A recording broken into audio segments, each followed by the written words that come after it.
Maliya Hatina police line ખાતે મતદાન જાગૃતિ કાર્યક્રમ યોજાયો।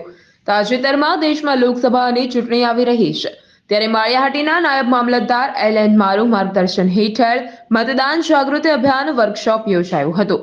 આ તકે પોલીસ લાઇન આસપાસ રહેતા લોકો તેમજ પોલીસ સ્ટાફ સહિતના લોકો ઉપસ્થિત રહ્યા હતા અને નાયબ મામલતદાર એલ.એન. મારુએ મતદાન જાગૃતિ અંતર્ગત ઉપસ્થિત લોકોને પ્રતિજ્ઞા લેવડાવી હતી।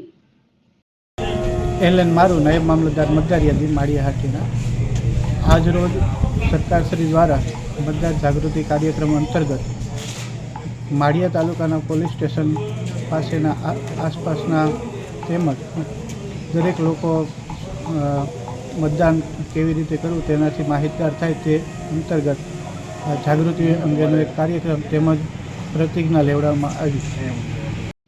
પ્રતાપ સિસોદિયા, મહાદેવ ન્યૂઝ, માળિયાહાટીના।